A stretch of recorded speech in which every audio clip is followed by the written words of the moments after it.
de, les traigo un ejemplo de la entrevista estructurada.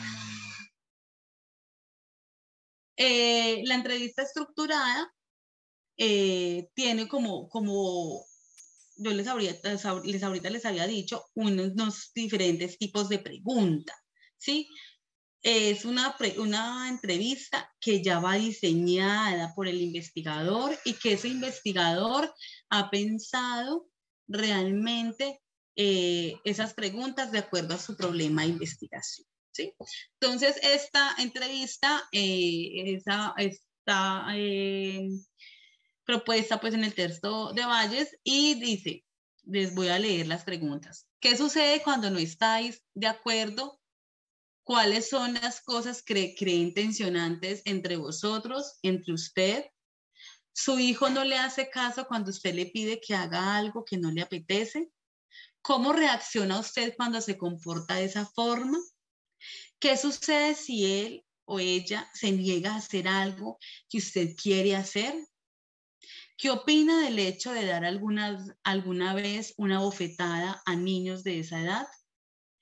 ¿Piensa que dar bofetones también puede servir para educar a los hijos? En general, ¿usted piensa que alguna bofetada da buenos resultados con niños de esa edad? ¿Ningún efecto negativo? ¿Qué efectos le causa el hecho de dar una bofetada?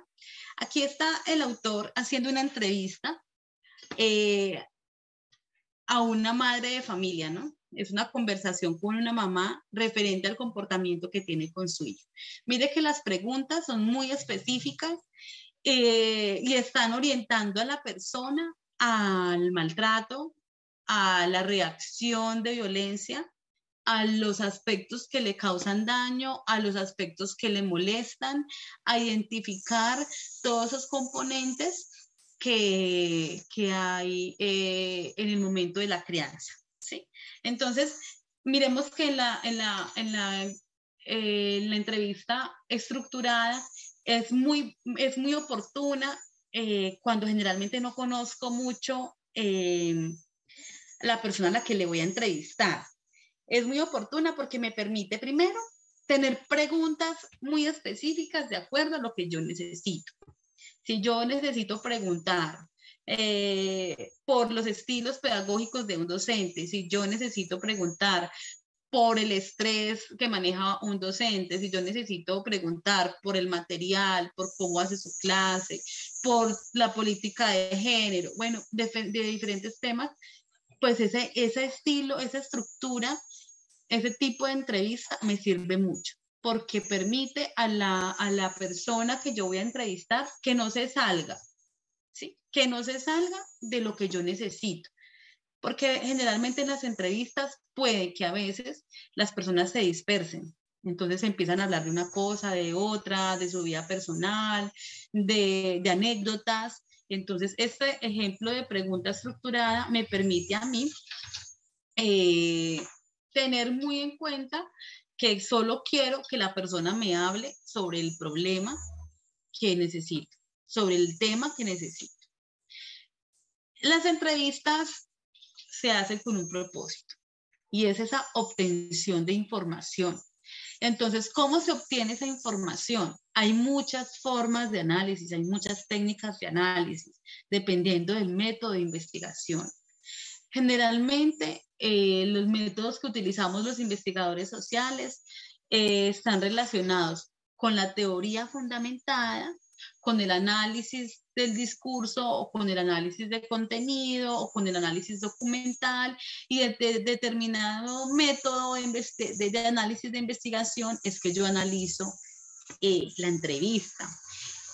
Cuando yo tengo la entrevista así como está presentada dentro de esta estructura, hay una codificación muy puntual, ¿sí? Entonces, por ejemplo, aquí vemos en el ejemplo, en líneas generales aprueba el uso de los bofetones, ¿sí?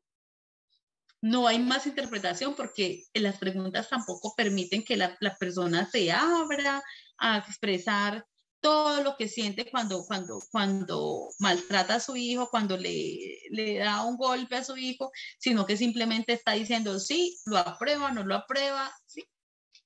Entonces la codificación es una codificación muy plana, muy sencilla, donde dice en líneas generales aprueba el uso de los bofetos. Piensa que es poco deseable, pero necesario. En líneas generales desaprueba el uso de bofetos. Entonces hay esas tres posibilidades en los que dependiendo de la respuesta, como investigador, yo digo esa conclusión, porque no hay más. ¿Sí? La persona que yo le estoy haciendo la entrevista no va a decir más porque ya tengo las preguntas allí. Otro ejemplo más sencillo es, por ejemplo, hacia un estudiante. Dice, ¿te gusta ir al colegio? ¿Cuáles son las cosas que más te gustan en el colegio? ¿Cuáles son las cosas que menos te gustan en el colegio? ¿Sabrías decirme cuál es el peor defecto y cuál es la mejor cualidad de tu maestro? ¿Sabrías decirme por qué se va al colegio? ¿Hay algo que te gustaría hacer en el colegio y que ahora no puedes hacer? ¿Hay cosas que te obligan a hacer en el colegio y que si tú pudieras no harías? Entonces, es una pregunta estructurada, pero también allí está la experticia del investigador.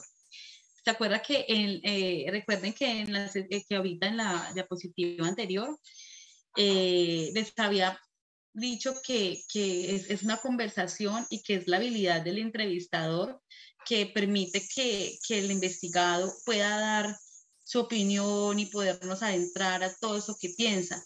Las preguntas son muy cerradas. Si yo las hago, yo voy a tener respuestas muy cerradas, abiertas, pero a la vez cerradas. Porque él me va a contestar cuáles son las cosas que me gustan en el colegio. Él me va a enunciar 1, 2, 3, posiblemente máximo 5. ¿Sí? Pero ahí es cuando el entrevistador, de acuerdo a su necesidad en la investigación, va a determinar si esas preguntas tienen posibilidad de exploración, si yo voy a seguir ahondando en eso que él me está diciendo, si yo le voy a contrapreguntar, si yo le voy a refutar, si yo le voy a dar una comparación y un ejemplo para que él me amplíe lo que me está respondiendo. Hay que tener muy en cuenta, y eso nos pasa cuando estamos haciendo entrevista, que hay que tener en cuenta las personalidades también de las personas a las que le hacemos la entrevista. Hay personas que se abren fácilmente frente a una entrevista y que uno tiene como entrevistador, investigador, que es irlo acortando, irlo delimitando, mientras que otras personas de pronto tienen limitaciones en el lenguaje, en la expresión verbal, o no han conectado contigo lo suficiente y entonces solamente nos van a dar respuestas básicas. Recordemos que en la investigación cualitativa no nos vamos por lo básico, ¿sí? Porque la interpretación tiene que ser muy rica en información. Yo pienso que ahí radica la diferencia también en esa investigación cualitativa y cuantitativa. Para una investigación cuantitativa se aplica un test, se aplica esto y ya lo que arrojó o esta encuesta y cuántos sí, cuántos no y ya. Para nosotros los datos, necesitamos muchos datos. Necesitamos muchos datos para poder yo dar una apreciación, una interpretación de ese fenómeno. ¿Cuántos datos? La teoría y la investigación dice hasta que haya una saturación. Una saturación significa que ya los datos no me dicen nada más. Ya los datos no me están repitiendo la información que yo ya tengo y ya me saturé de datos, ¿sí? Si a mí, después de tener muchos datos, todavía los datos me siguen diciendo cosas nuevas, me siguen apareciendo cosas que no las había visto, posibilidades, y me amplía conceptos y me abre nuevas puertas, entonces todavía necesitas más datos. Pero cuando hay saturación, lo que sucede es que el dato ya no me dice más, ¿sí? Y es cuando el entrevistador debe estar muy consciente de lo que necesita y del dato que tiene para saber si deja que la persona conteste básicamente o si puede, por el contrario, seguir preguntando. La entrevista estructurada no quiere decir que usted no pueda ahondar. Usted tiene sus preguntas y las preguntas están allí de guía, pero el entrevistador sí puede ampliar de acuerdo a la necesidad que tiene y de acuerdo a lo que está comentando la persona. Dice, entonces, ¿qué preparación debo tener para hacer una entrevista cualitativa? El guión de la entrevista semiestructurada o estructurada debe incluir los temas y subtemas que debe tratarse durante la entrevista, marcados por los objetivos de la investigación. Recordemos que, como yo les mencionaba ahorita, nosotros, a pesar de que tenemos una investigación cualitativa, que es flexible, que es emergente, que es compleja, nos ceñimos por una lógica investigativa. ¿Cuál es esa lógica investigativa? Nosotros como investigadores, para determinar la lógica de una investigación cualitativa, hacemos como una transversalidad, donde miramos la pregunta, miramos los objetivos y miramos la metodología. Esas tres, como una triada.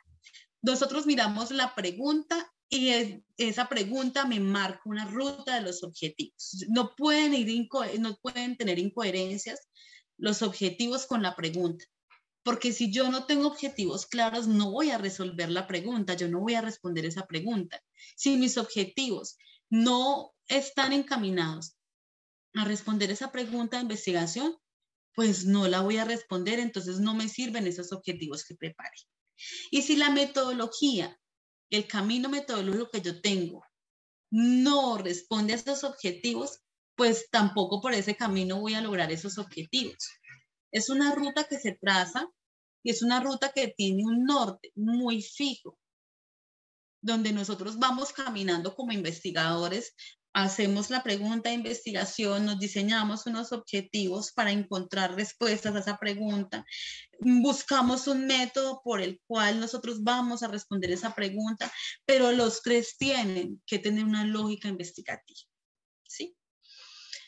Ya se proponen investigaciones mixtas, ya se proponen investigaciones desde la complejidad, donde hay variedad de métodos, donde hay posibilidad de objetivos, o sea, ya se ha abierto mucho ese campo, pero realmente en la parte científica y en la parte de divulgación científica, todavía la investigación cualitativa se enmarca dentro de esa lógica investigativa. Listo. Otra fase, otro proceso para la preparación de la entrevista que es muy importante, el marco de la conversación. A pesar de que al diseñarlo, pues planteemos como cierto orden de temas, lo que yo les estaba diciendo ahorita, no seamos estrictos en la entrevista. No seamos estrictos de que eso es lo que yo le pregunto y solamente en eso me respondes. No, tratemos de ser flexibles, porque generalmente a veces en lo que a veces lo que ellos responden, lo primero que ellos responden no siempre nos da luces frente a lo que yo estoy investigando. Pero a veces lo que ellos comentan alrededor de esa respuesta inicial, sí, me permite ver. Mira que el profesor dijo que sí hacía, que sí era constructivista. Él dice que sí, yo me considero constructivista por esto, por esto, por esto. Pero cuando él va hablando y va contando sus anécdotas de clase, te está contando cómo es de autoritario, te está contando cómo no cede el control, te está contando cómo anula un estudiante, te está diciendo cómo invalida un material porque no pertenece a sus criterios y a su credo. Entonces, todo eso que la persona me está diciendo allí en la entrevista es muy importante. Por eso es esa sensibilidad del investigador de en medio de la conversación ir llevando a que realmente podamos interpretar y comprender ese fenómeno.